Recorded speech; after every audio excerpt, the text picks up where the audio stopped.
So we didn't like spread the It news just spread on its own. as much. Yeah. So we have done few celebrity houses, both in Kerala and in the north. So I had shared the news with some of the actors and actresses who I've worked with, and they're like, Shivan, you should. Uh, can we post it on our socials? I was like, let me. I don't know. Maybe I should post it first and all of that. They're like, please, Shivan, you have to let the world know that the Met Gala carpet was done in Kerala. How can you not tell people about this? Absolutely. So that's when also we also decided, okay, maybe we should tell people, and we are really happy that we did, because a lot of people, the best part was, a lot of people in Kerala, in India generally, they were proud of the fact that the carpet was manufactured in India. So Alleppey is a big hub for like coir doormats, coir carpets. um, yeah, but nobody knew that we manufacture sisal. We work with a lot of different other fibers as well. The data is the key uh, at this age right now. Welcome to this episode of Barriers to Break Beyond Business. From gracing the esteemed Met Gala with his carpet to transforming the carpets and the rug industry, allow me to introduce Sivan Santosh, the ingenious CEO of Neytt by Extraweave. Picture this: sustainable elegance takes center stage as Neytt's creations steal the spotlight, turning ordinary floors into mesmerizing art galleries. And here's the secret behind it all. Sivan fearlessly weaves the magic of sisal and other natural material like lyocell into every fiber of Extraweave's masterpieces. With raw materials, natural beauty, and sustainable properties, Sivan ensures that style meets eco consciousness, creating a future where sustainable chic reigns supreme. Get ready to tread upon the red carpet of innovation, where sustainable sisal, impeccable craftsmanship, and Sivan Santosh's visionary leadership converge, making Neytt by Extraweave a true work of art. Our host today is none other than Divyanshu Makar, founder of Sourceways and Forbes 30 Under 30 Asia Honorary 2023. This one's going to be a special one. Come walk the red carpet with us as we unlock the true potential of the B2B commerce space. This is Barriers to Break Beyond Business with Sivan Santosh, CEO of Neytt by Extraweave. Great. So, thank you so much, Sivan, for joining us on Barriers to Break podcast. I think you've had a very interesting journey, especially with the Met Gala that happened recently and the amazing carpet that your company made for that. So, we're really excited to have you on our podcast and just get to know a little bit more about your journey, how the company started, and what the major milestones are in that journey. Okay. So, it'll be great if you can just start with a little bit of background about yourself and just the company in general. Yeah. So thank you for having me, first of all.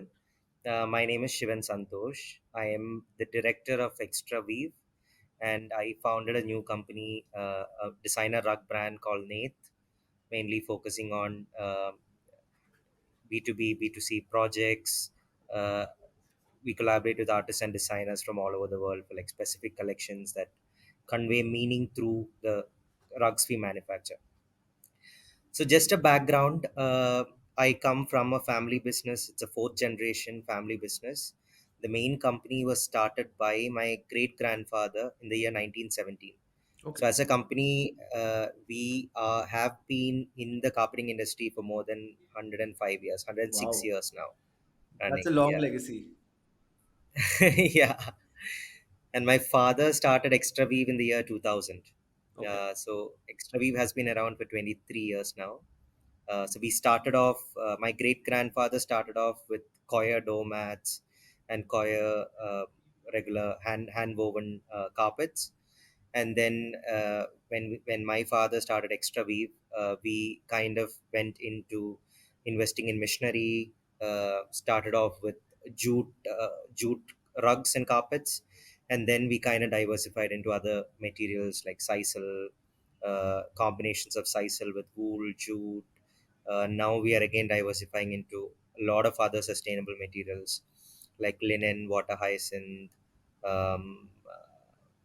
seagrass, those kind of materials which Got it.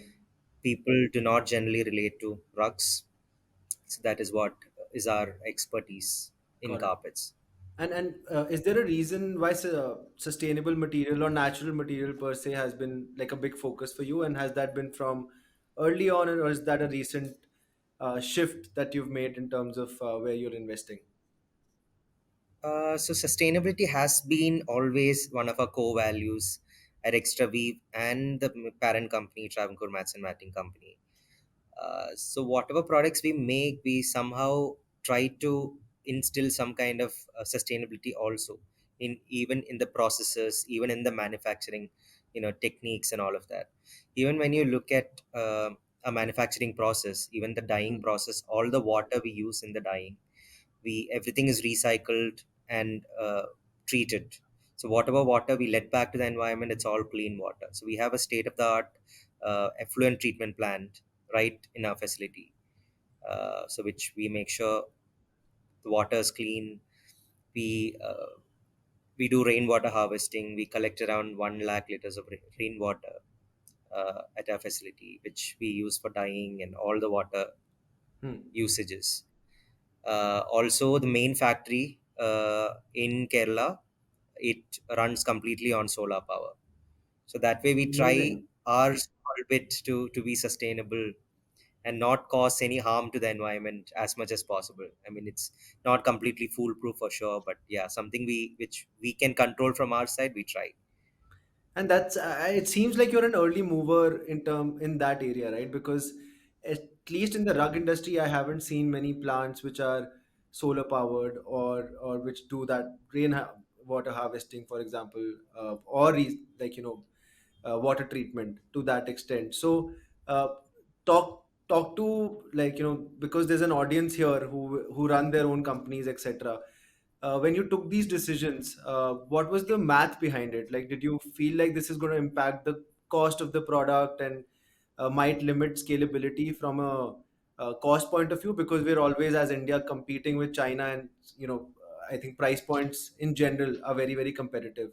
Or do you think in the long run these things become competitive advantage? So I feel all these things will become competitive advantages, uh, and also whatever we can do as human beings to save the planet, I think all of us should do. And I think n- the reason why not a lot of people are investing in solar, in not investing in like rainwater harvesting, is again because of lack of space in their facilities. But we have, Got it. fortunately, we have the luxury of space. Plus we take initiatives to do all these things. I mean, we feel Hmm. a lot of Hmm. our buyers also appreciate all these practices we take up, and it will only help us in the long run. So That makes we sense. we feel, yeah, we feel happy in doing all this, and we are kind of inspiring other people also to take it up when we do it. And are there other companies in Kerala who have followed your lead? Just looking at you as an example. There are few companies who have very good policies in terms of sustainability. Got it. Yeah, there are people who are trying. Got it. No, I think it makes sense because I do feel like consumer expectations are changing. Especially when I was in the US, people do care about how things are made, where it's coming from, is it impacting the environment or not, and those are active conversations that consumers now have with each other. And there's sort of you're almost judged on the choices you make, right? So it makes sense for us to move in a direction which is more sustainable, uh, uh, in terms of manufacturing practices or the materials we use. Absolutely. So even in terms of the materials we use, we try to avoid plastics as much as possible. The entire factory is a no plastic zone. Whatever plastic you would find in any of our facilities would be the plastic that is recycled from the PET bottles, which we use to make yarn. So even in the material, we try to be sustainable as much as possible. Got it. Got it. And that brings us to an interesting point. So you said, you have your own weaving facility as well. So it seems like your setup is quite vertically integrated. Yeah. So could you talk a little bit about those timelines? Like, when the first plant was set up, what was it? And then how did this vertical integration happen over a period of time? So initially we had like three different facilities that does different processes, but now we are like completely vertically integrated. So everything is under one roof. So right from the fiber stage to the end carpet stage, the entire manufacturing is done under one roof. The good part is we have complete control over quality that way. Uh, we have quality checks at every points of manufacturing, which kind Hmm. of helps us also in making sure the product is flawless at the end of the day. So that way it's really good for us. I mean, if you look around in general, there are very, very few vertically integrated setups in India. Why do people not move vertically integrate their factories? Is it just purely from an investment point of view, or are there other hidden reasons or operating challenges that come when you start vertically integrating your factories? I think we are one of the very few factories where everything is done in house itself. A lot of Yeah, factories, when you go to the north, a lot of factories they outsource a lot of processes outside. yeah, So that again hampers with the quality and everything. They cannot ensure like every process goes on as expected, right? I think we have, again, like I told before, since we have space, we are able to do this as well. Plus we have a lot of employees who we employ around. We almost all the employees we have are local, so that also kind of helps us. We employ around 750 people, out of which around 45% are women. So we try to empower women also. and when you like run such a large operation, right, with all of these different facilities, like as an operator, what kind of challenges have you faced in enabling that? Because I'm assuming that it does. One of the good things about outsourcing is that you don't have to manage day-to-day production of some of their raw materials, right? So how do you guys manage it? Are other family members also involved in specific operations? So talk to us a little bit about that. So my dad is the one who runs this company along with me. Plus, we have a general manager. We have an entire senior team who takes care of the daily operations and everything. I think we have a very good team that helps us run the show pretty well. Uh, Talking about challenges, the main challenge we face on a day-to-day basis are the worker unions.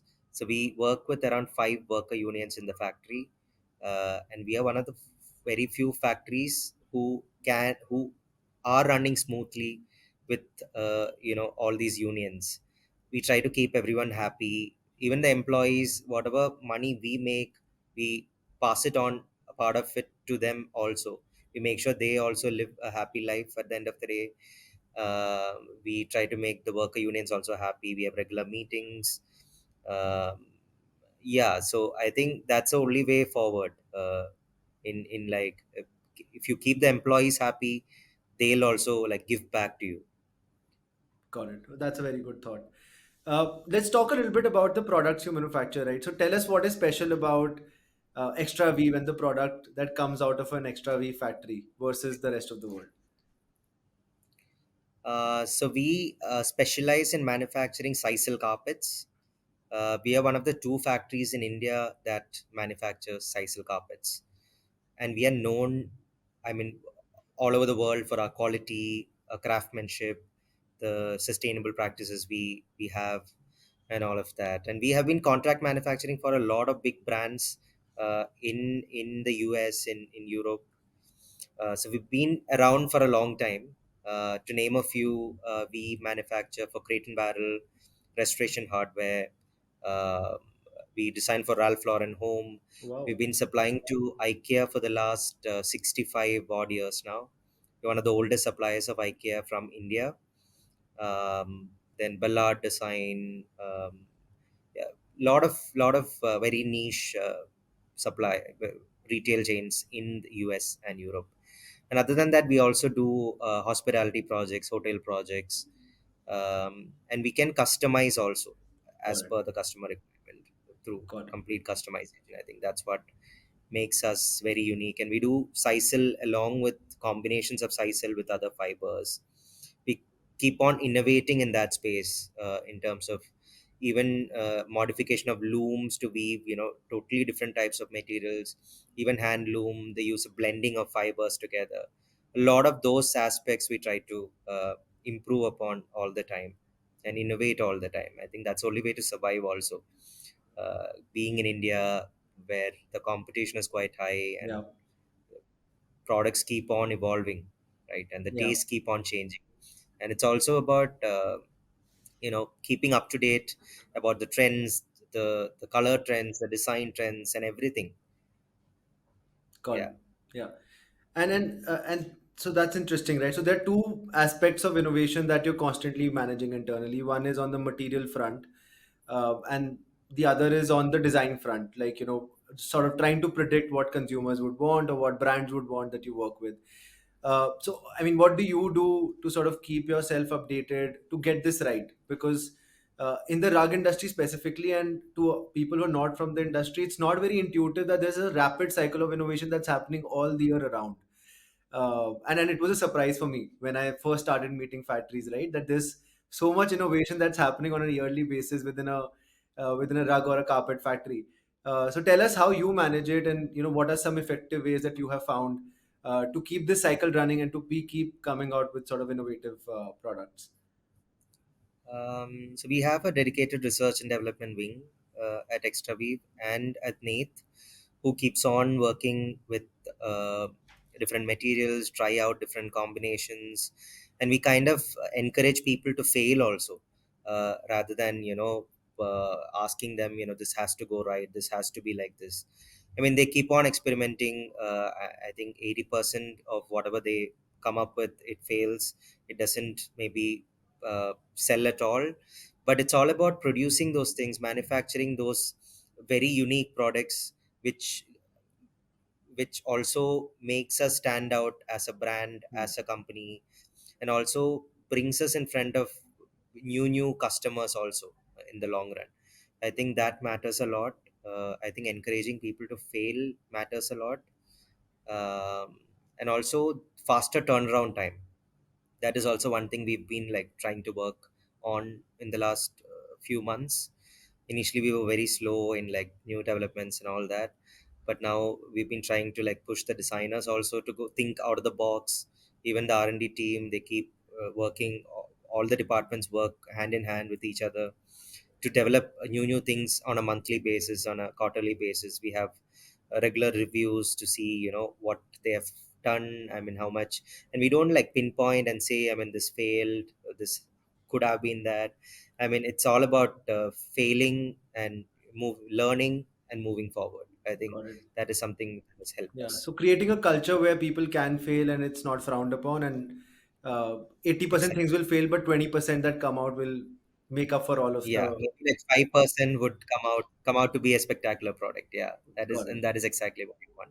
Got it. And is there a like, are there some constraints that you put uh, within which you want to innovate? Like, are there particular themes, etc., that you come up with at the start of the year or a season, and then how do you sort of think about those things? So we have a design team again that uh, who does a constant research on the new trends, new colors, and even specific buyers. We do our own research on what kind of materials they like, and even the new materials that could play a big role in a product. So they work in tandem with the R&D department. So we kind of have meetings, R&D meetings also, where all of these information is shared with the entire team. We Everybody pitches in their own ideas, and we kind of shortlist on what we want as a deliverable for the next quarter. So it moves that way. Got it. We have targets in place, and yeah. Got it. Got it. And recently I think the company shot to got a lot of press around the Met Gala and the carpet you designed, which by the way looks spectacular. And it was a very proud moment for all of us to know that it was made in India by Indian artisans, right? So tell us the story behind it. Like, how did that opportunity come up? What went into thinking about the design aspects of it, and then just give us the inside scoop on how these things work. Yeah, thank you so much. Yeah, so we got the opportunity to work on the Met Gala red carpet. It's not exactly red this time. Yeah, It's yeah. it's more of a beige white color. So we have been working with one of our long-term buyers called Fiberworks from the US. We've been doing a lot of interesting projects with them for the last 10 to 15 years now. So this project came in through them. And initially, we also didn't know that it was for the Met Gala. And then at a later stage, only they told, once everything was finalized, they told us that it's for the Met Gala. So then we were also like so ecstatic to hear about that. Even the team, everybody were like going crazy over it. And then they kind of connected us with the design team at Met Gala, and we kind of did a lot of up and downs in terms of sampling, getting the right color, getting the right weave structure, and all of that. And finally, it got approved. So it is a proud moment for all of us. Yeah. Yeah, I'm sure everybody in the company would be very excited to be at such a global event, right? But then a lot of people did not even know the scale of Met Gala, right? Yeah, true. A lot of people, we don't live in a big city, so very few Sure. people actually know what the Met Gala is, especially the workers. A lot of people didn't even know what Met Gala is until we shot to fame and we got viral and a lot of media coming in, covering them, even interviewing them. So then they are like, oh my God, we never knew that, Met Gala is this big. So that is when people kind of realize the scale. But everybody knew that they're working on something, a very important project, but they didn't know that Met Gala is this big. And yeah, production was also a big challenge for us this time. So we did manufacture last year's carpet also, Okay. which we did not publicize at all because we didn't know if we had enough permissions to tell people. But this time we have permission, so we kind of told people about it, and it went viral. So this is the first time they actually went from the traditional red color carpet to a more beigeish white tone. So it was much more challenging than last time Hmm. because one, the quantity is very large. Yeah. Um, so we supplied 58 rolls of 4 meter by 30 meters, which is roughly around 7,000 square Oh, meters wow. of carpet. So it Wow. was a huge order. And since it was a beigeish white color, we had to source the best quality, the whitest quality fiber for this particular product. So we sourced it from Madagascar, where the best quality comes from. And then even after the fiber came here, we had to like hand sort it to get the best and the best of the fiber to be used for this, which goes through a sorting mechanism where it is made into smaller bales with 200 grams each. And then it goes through a spinning process where the fiber is converted to yarn, single ply yarn, which is twisted to form a double ply yarn. And then that yarn passes through several blades to then all the protruding fibers are cut out, and then that is converted to bobbins, which are fed to the looms, which can weave around 4 meter or 5 meter wide rolls. So all of these processes, I mean, it's a lot of effort went into making sure that the product is flawless. Hmm. I think I have to give a big credit to a lot of workers who were behind this.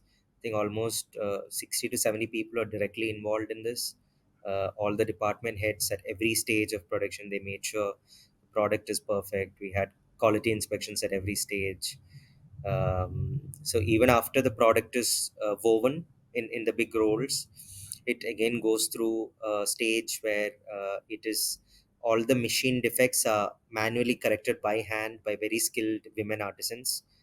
So it is quite a long process when you look at Yeah. it to manufacture this thing at a larger scale and making sure that everything is flawless. Even in terms of the weave, we had to make sure it is woven very tight, because one requirement the organizers told us was, since all of these models are walking with stilettos and Yeah. heels, it should like go inside and they shouldn't fall off the carpet. So then we had to make sure the weaving is right, the right tightness.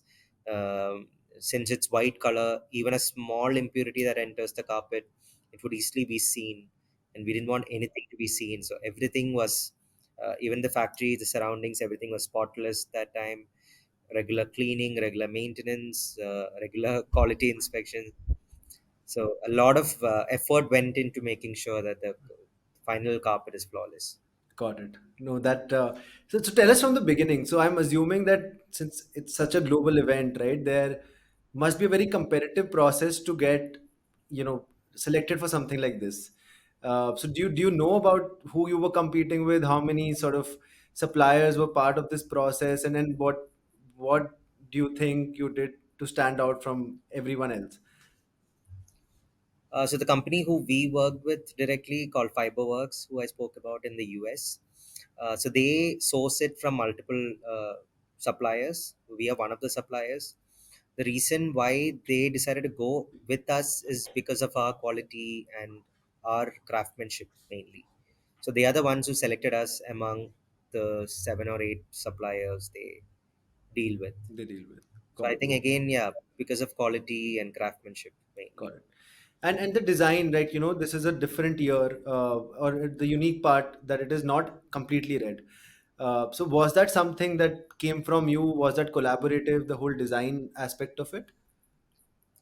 So the design aspect, our design team did work with the design team there to like kind of help them in the manufacturing front, but not in the design front. The design was completely done by the Met Gala team, Okay. who wanted specific colors, even the serpentine lines, the ode of beauty lines.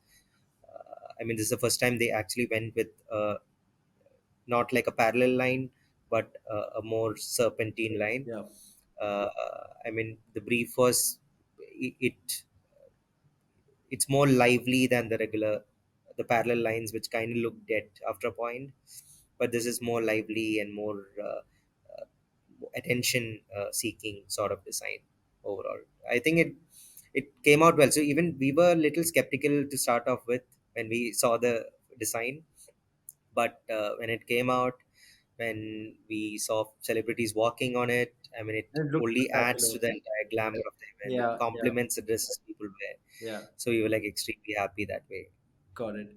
And so once you start doing something like this, what were the major challenges or things that you had to sort of rethink completely, or your team was doing for the first time? And like from procurement to machines and how they operate, and from processes point of view, what were the new initiatives that you had to take to execute this flawlessly? I think the biggest challenge was getting the right fiber for the product, making sure it's the right whiteness they require, and making sure no impurities enter the carpet at any stage, and also making sure that all the processes are also done in the right way, so that the end product also is perfect. Hmm. Because any small process before like in the process, if something happens, it'll show very much in the end product. Yeah. So the raw materials and the processes had to be perfect. So that is the only biggest challenge which we faced. Even in terms of in the weave technique, I said it had to have the right kind of tightness in the weave. So the looms also had to be like kind of modified to weave that. uh, so that also played a role in like getting everything in the right place. And what was the how many failed carpets did you make before you like hit right on all of these aspects? No, it's not failed carpets. I mean, we have to weave a certain length Yeah. to make sure everything is perfect, perfect, perfect. So Yeah. we have to try, getting the right tightness, right color, and everything, and then it goes into regular production. Got That's it. how. And when did this whole process start? Start to end? What were the timelines like? So we had to send out all the carpets 4 months in advance Okay. for them to actually receive it there, and for the artist to paint on it. It took them around 3 months to actually do all the hand painting on it, and then it was laid by an installation team, which was directly approved by Met Gala for the event. So they were very particular on all of those aspects as well. I mean, they didn't want anything to like leak in terms of photographs and all of that. Got it. Uh, Got it. yeah, and it took us around 60 days to manufacture completely. Got it. And I know that you work through a partner in the US, but did you have to go through a stringent vetting process in terms of factory setups? Like, did all of that happen, or was that uh, like is that just managed by the US partner? So we have all the certifications. We have been supplying to all the big retailers. So we have a name in the market for ourselves. We've even supplied a rug to the White House for a special event. So we are known in the industry, and we all the international quality standards also we maintain throughout. So that way, there was no special vetting or anything for this particularly. But yeah, I mean, they kind of believed. I mean, all the certifications and our long-term relationship with Fiberworks also helped us. Got it. Got it. And in terms of just switching from Met Gala to now, the future, right? So what's exciting about the future? What trends are you most excited by uh, in the industry, both from a manufacturing standpoint, design standpoint? What's keeping you excited right now? So one thing I really liked about the whole hype was all the recognition that even our workers got through Hmm. this. So a Yeah. lot of our employees were recognized, a lot of media, national media, local media, a lot of them came here, even interviewed the workers, and they were all very super excited to, even find out that they are the ones who manufacture the Met Gala red carpet where all the celebrities are walking on. So the kind of happiness they got through this is what made us happy and excited too.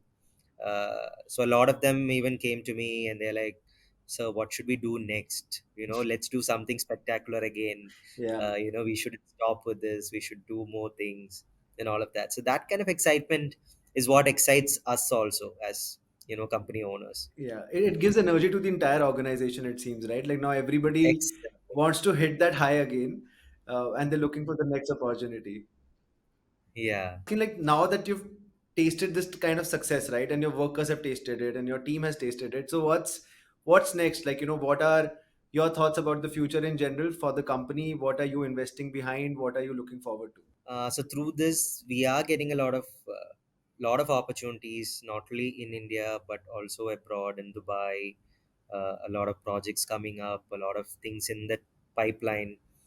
A big event for which we are also talking for the red carpet. So I'm not able to tell you that right now. But yeah, a lot of things in the pipeline which I'm really excited about.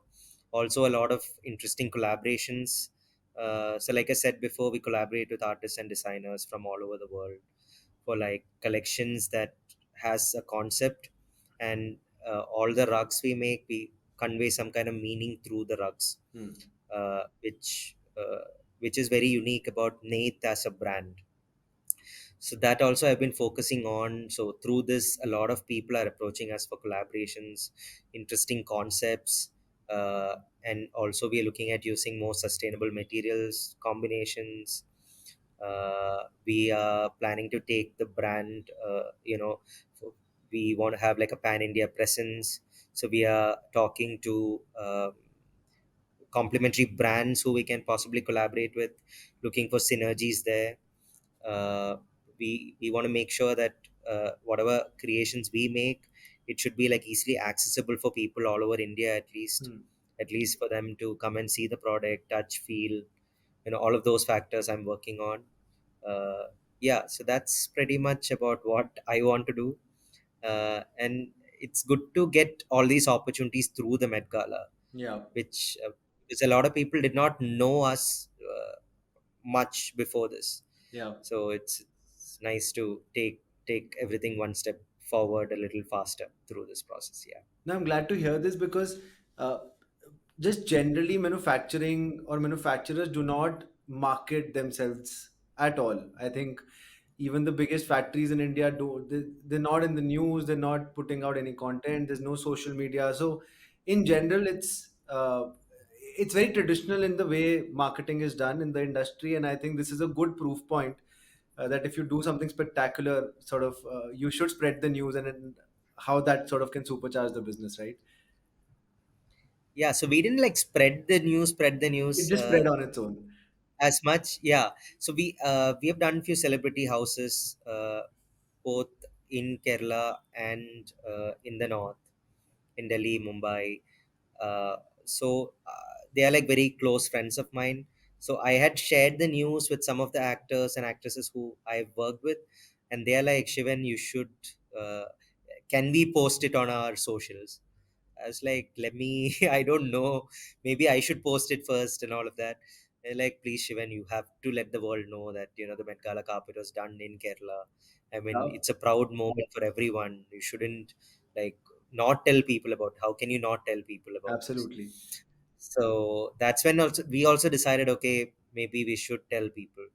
And we are really happy that we did, because a lot of people, the best part was, a lot of people in Kerala, in India generally, they were proud of the fact that the carpet was manufactured in India.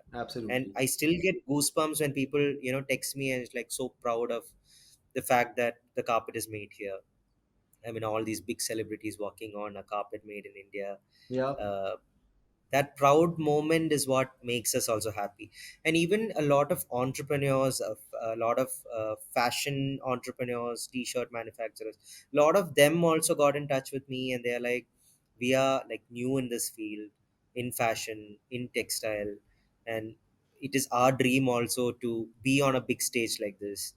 And we never thought that anybody can be in that big in that. stage. So you are kind of inspiring us as a brand, as an entrepreneur, to like, inspiring us that if a small brand from Kerala, from Chertala can do it,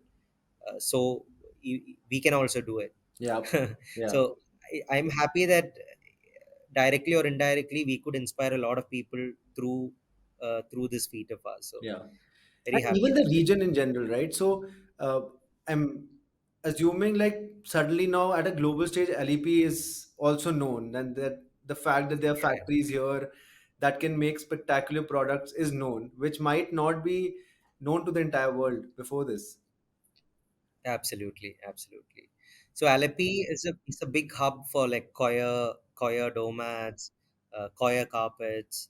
Um, yeah, but nobody knew that we manufacture sisal. We work with a lot of different other fibers as well.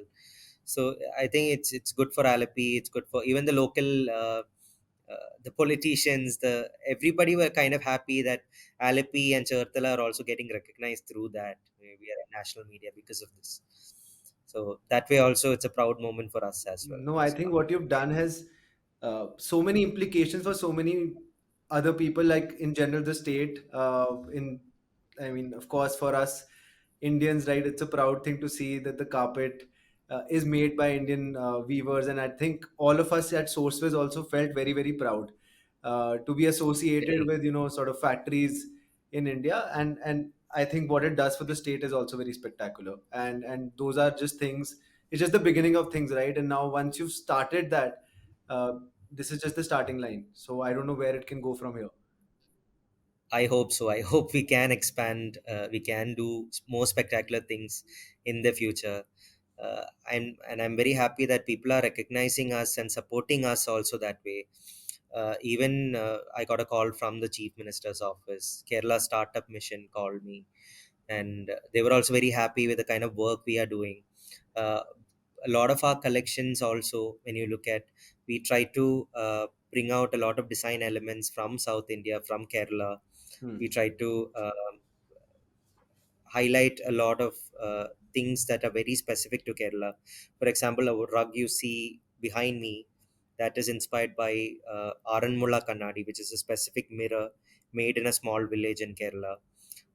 We have an entire collection, about that. We have a collection inspired by Vallangali, which is the boat race in Kerala, that you can see there, that corner. So a lot of aspects we try to bring in, make the world know that Kerala has all these things other than uh, what you generally see in the tourism websites and all Yeah. of that. Yeah. So that way, I think even the Kerala tourism page also kind of shared us and all that, because it's not a small feat. I mean, we thought we never knew that we'll go this viral, but we are kind of happy that we could contribute to the state in a small way also. Got it. Got it. And Simon, just moving from the Met Gala to more macroeconomic factors, right? So, uh, COVID did really supercharge India, and there's just been a lot of tailwinds for India to come up as a manufacturing hub, and compete with China. A lot of buyers are trying to move out. People want to diversify, uh, and and so in all of this, what is your opinion, right? Are you seeing that change happen? What do you really think that India can be the next China in terms of manufacturing, just particularly in your industry? So when we look at our industry, a lot of big retailers, they are moving away from China due to several reasons. I mean, COVID, the whole COVID debacle could be a big factor. Plus, there are issues in terms of employees and all that with China. So a lot of people are ideally trying to move away from China. So that, I think, brings a lot of opportunities to India as a second, biggest manufacturer after China. So, in fact, we are also getting a lot of inquiries from a lot of big buyers who have been only sourcing from China. So, I think that's a good sign there. And I think a lot of manufacturers should kind of capitalize on that in terms of, manufacturing the right things and also doing the right market study on what could work in their favor in terms of even innovation in a lot of areas where India could be the next big hub in terms of manufacturing. So there are a lot of opportunities. It's just that people have to keep on researching and get in touch with the right people and uh, do things faster. I think a lot of things do not work out because we are moving too slow, while China is moving at a substantially much higher uh, rate of fastness than us. Got it. So, I mean, so we definitely know that they're tailwinds, right? And India has a chance at least to capitalize on it. What do you think uh, are the hurdles towards that? So you said China moves faster, but what would be the top three or four hurdles that you see in us capitalizing this opportunity and becoming actually a global hub? I think cost is a big factor. Always, the Chinese products are much cheaper. They are, even the processes, the labor, everything is much more in cost effective than what we have in India. Plus, the productivity is a big factor. I feel I don't know whether it's automation or the productivity of the people we are talking about, but they are generally much faster in terms of manufacturing and getting things rolling. Uh, but what I've heard in the last, the direct feedback which I've got from buyers is that the quality of the Chinese products they make has even depreciated. Okay. So that is a big opportunity there for India to actually come out, and even if the cost is a little more, the big retailers are willing to pay that extra for a better quality product and better compliances and everything. So I feel there is a big opportunity there. It's all about people finding it and capitalizing on it. What about scale? So, uh, you know, even though a lot of business moved to India during COVID, as China shut down, if you still look at the numbers, it's still minuscule compared to how much stuff goes from China. So, I mean, it's hard to visualize the scale at which China produces and dumps things around the world, right? And so what do you think about scale? Like, India doesn't seem to have factories that can produce at the scale at which a global buyer wants to buy. And I think if you can scale, then of course, all of the other things around cost, etc., would dramatically come down. So, what are the why are we not seeing that kind of scale happen and scale happen fast? Yeah, scale is a big factor, like you said. I think the only reason people are not scaling, one is space. One, I don't think the government is also kind of incentivizing people to like. build bigger factories, give more employment. So I think if government kind of pushes in an incentivizing scheme or something, maybe a larger loan model or something, which kind of incentivize people to scale up their factories, it's good for people also in India. I mean, in terms of employment, and even in terms of raw materials, if you see, a lot of raw materials are sourced from different parts of the world.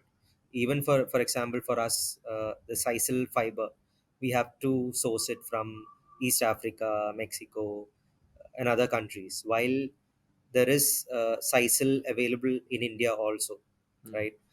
A lot of countries, I know in Mexico, we have a JV with a company there. So the government in Mexico leases, has given them a mass lease of land, around 1,000 hectares of land, just to grow sisal in the land. And that kind of gives employment to a lot of people.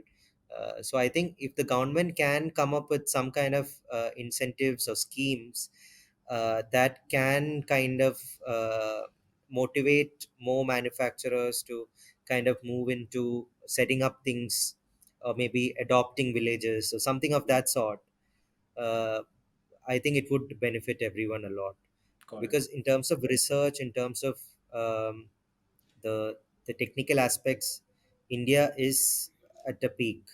Uh, because I know a lot of research, textile research institute, that they are doing a fantastic job in terms of product development, in terms of. But again, when it comes to scaling, setting up things, even in terms of uh, buying more machinery, I think more support has to be provided by the government at that front. Yeah, and I think that brings us to another important aspect, right? Like just availability of capital to expand, or how, and so as a factory owner today, if you want to expand and expand rapidly, what sources of capital are available to you? Uh, how do you plan a big scale up with the current resources? Capital, again, we go to banks. I mean, that's only, and we use our own personal capital to a smaller extent. We've had, yeah, since we own some land and all that, and since it's a family business, there are resources which we can utilize. Yeah, but I do think, Sivan, that there is something there, right? Like, uh, There is something there.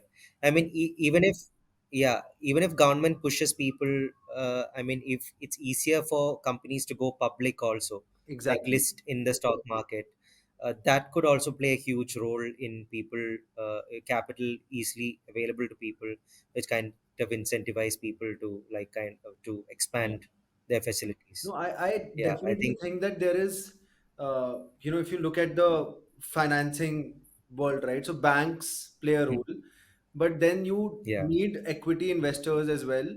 And traditionally, equity investors, it's very minuscule. yeah, What the banks can provide you, keeping in mind the broader vision of what you want to expand your company to.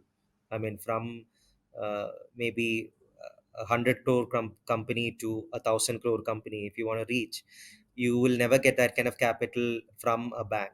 So exactly. only way is to go public. I mean, it's that also, if it's easier to list in BSE or NSE, that way, I mean, it really helps. I think it's public markets is definitely one way. I think in general, private markets have also pretty much ignored manufacturing as a whole, and that I think that should change, right? And uh, I think multiple things have to change before private markets look at this seriously, especially from a governance and compliance point of view, because a lot of factories are family businesses which run differently compared to how you know the setup needs to be very corporate in terms of attracting private capital. And so are you seeing anyone thinking about these things in your circle, where people are trying to create more professional organizations which are I mean, family is the blood of it, but turning it into a professional organization, trying to attract private capital which can, because it's actually possible today to go from 100 to 1,000 crores. I think maybe 10 years back it was a difficult thing to perceive that okay, this factory can actually go from 100 to 1000 if we do give them capital. But today I think given the opportunity size and given all the global tailwinds, it's very possible that a company, if they get the right kind of capital and if they have the right kind of corporate structure, they can supercharge their business from 100 to 1000 just with the current clients that you probably have, because we're still capturing very small pocket share of those clients. So are Absolutely. you seeing those conversations happen in the circle? Any movement around that? Absolutely. I know personally, I know a lot of companies who are moving, who are like very family owned businesses, where all the directors, everybody's family, but they are moving into a situation where they are hiring, top talent from other companies, big institutions, who can be the decision makers, the general managers. The top senior roles are occupied by like senior resources from big companies who have the capability to scale at a substantial rate, like you said, from 100 to 1000. It is very much possible. uh, I mean, I think all family businesses should look into that. Yeah. I mean, it is family, but at the end of the day, if you want to grow it, sometimes you will have to take a step down and have more of a supervisionary role than run the business. I know a lot of businesses that have failed also because they saw it only as a family. They won't hire anybody from outside. So I think people should have a broader vision of things, and have much more professional organization in terms of structure, Yeah. even the board, the meetings, everything. If it is more structured and more structured, I think that will help a lot of companies to Yeah. scale up I think at a faster rate. structure, professional management, and governance. If Yes. we take these three things seriously, and if people start having that broad vision, right, that okay, tomorrow I actually want to take this company public, and I do hope that the new generation that's coming into these businesses think like that. Uh, I very much think that over the next decade, we will see private capital moving into manufacturing because it's a large opportunity. Like I think money should move here. There is absolutely no reason why uh, private equity investors should be ignoring the manufacturing market in general. That's right. Absolutely, I agree. You did touch upon the fact that sustainability has been at the forefront of it. Uh, what I mean, number one, I think I would like you to just talk about why other factories should even think about sustainability. Is that a pressure that should come from the buyer, and then that's how people sort of pick that battle up, or why, if you just remove the buyers from the equation, right? Why should people today be thinking about and talking about sustainability? Uh, and define sustainability for us. Like, how do you even define it, right? Yeah, I think sustainability is one word that is used by everyone for like Used and random things. misused by everyone, You, I think. the most misused word is sustainability, and although people, a lot of brands who claim to be sustainable, I don't know what practices they actually do. Although a lot of things would go into paper, a lot of people do not follow anything. Like for us, sustainability is causing the least harm to the environment through us. I think that is how I would define sustainability. uh, I mean, being a manufacturer, there is no way you can avoid wastages in a lot of processes, but as much as possible we try to reuse some of the wastage we have, upcycle, recycle some of the wastages, reduce the wastages, um, and not pollute the environment while manufacturing something. I mean, Correct. those are the practices we kind of try to incorporate in all our day-to-day activities And in have the you factory. created a Yeah. specific role within the organization that is day and night just thinking about how do we become more sustainable, or is that something that you from the top only drive? So we do have a team that looks into all of these, uh, but yeah, we have like quarterly meetings and all of that. There's one person who leads it. So we kind of look at it holistically on, what can we do next as a company in terms of sustainability, like cleanup drives maybe. Um, so we do like small things that can make a difference, like also even educating people about not to harm the environment in a small way at least, like moving into uh, yeah, even electric vehicles, a lot of people talk about it, but again that is also not completely sustainable, because again the batteries are a waste product. so so again, it's again sustainability is very misused, like you said. And I think as a country, if you just look at where we are, right, like in terms of Mm. just the environmental challenges that we have today.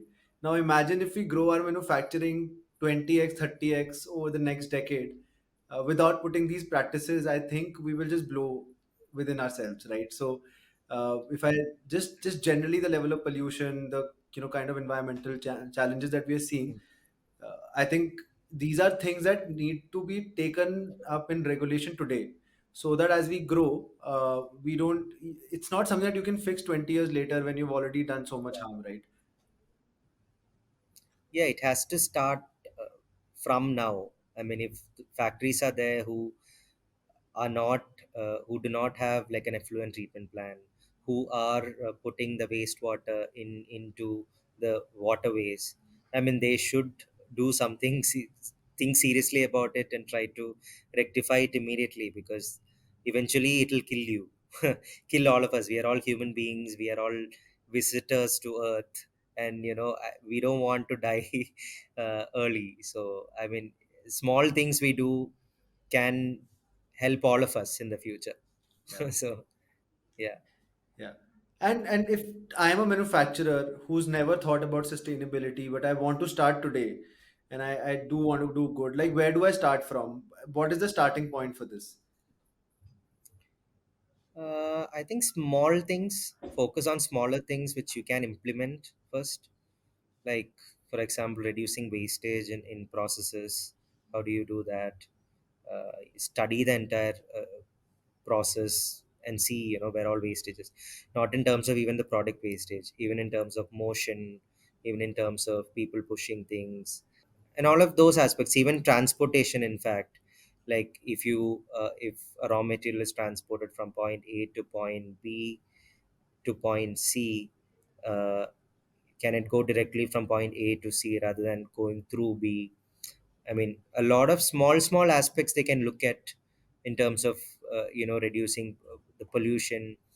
um, yeah, and even plastics, for example, if you can completely avoid plastics in your factory consciously. I mean, kind of educate people not to use the single use plastics and all of that, or not to dump plastics in like regular water streams and all of that. I mean, small things you can think of and try to implement in your factories. And is there something that you measure internally just to see if you're constantly improving on your sustainability goals? What metrics are you tracking to keep all of this in check? So we do have some Kaizen activity which we organize like every like half yearly or so. We try to study the processes. We do a time and motion study sometimes, a productivity study, to see where we are lacking in terms of even the movement of material, uh, and also the space which we use. What else can we add on to like make ourselves more sustainable? I Got wouldn't it. say more sustainable, but at least to reduce wastage. Those kind of aspects we look at on a regular basis, and try to improve upon. I mean, a lot of things won't happen.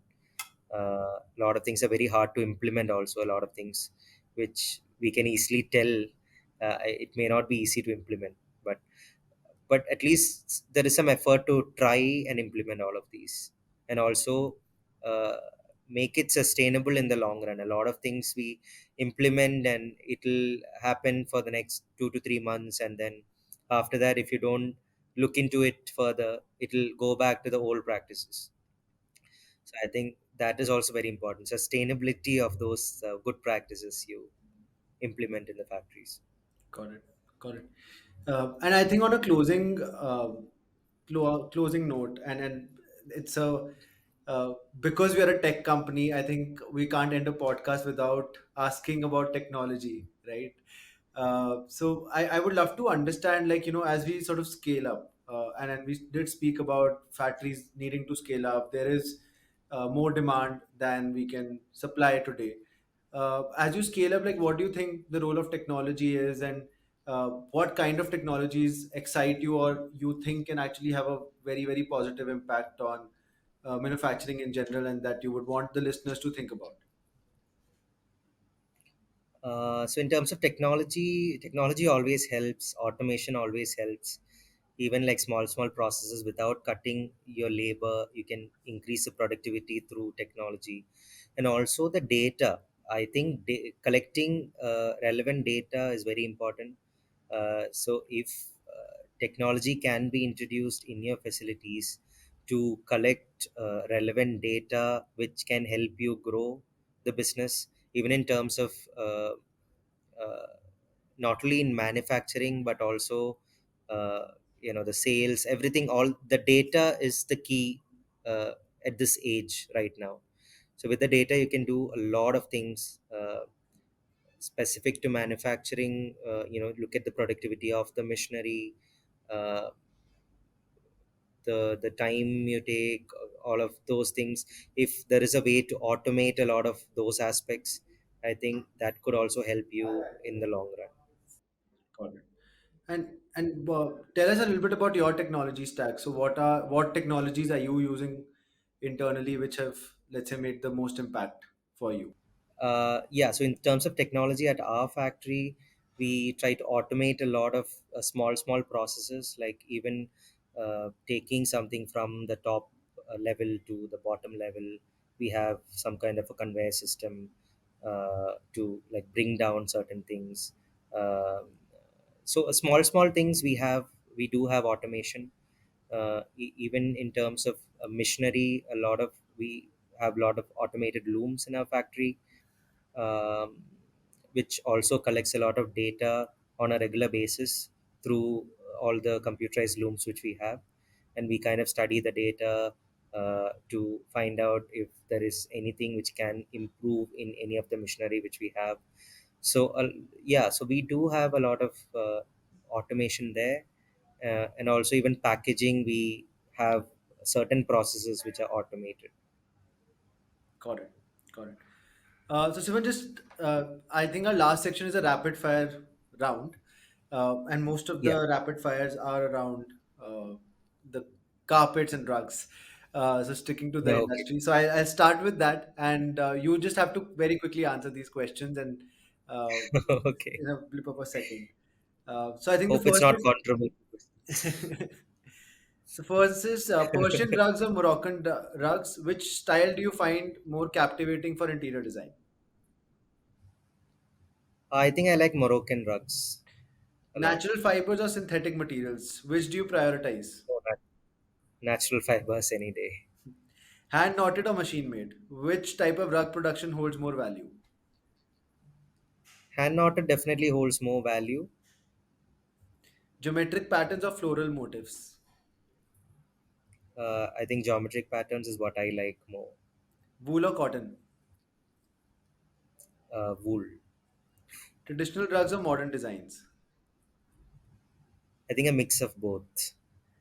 Persian knots or Turkish knots? I think Persian knots. Oriental carpets or Scandinavian rugs? Personally, I like Scandinavian a little more. Low pile or high pile? Which rug would you I recommend think for easy maintenance? for easy maintenance, low pile. But if you generally ask me, it will be a combination of multiple low pile, high pile, carving, and all of those, yeah, different techniques. Vintage rugs or brand new? Brand new rugs. Bold colors or neutral tones? I like both. It depends on the space. Flat weave or shaggy rugs? Which style do you believe has more demand in the market? I think flat weave. Indoor rugs or outdoor mats? Which product line would you prioritize for diversifying your offerings? Outdoor. Outdoor. Luxury segment or affordable options? Which market segment aligns better with your brand positioning? Luxury. Perfect. I think that's all we had. I hope you had fun. Thank you so much for taking out time. This was great. It was great to have you and And share a little bit of your journey. thank you to have me also.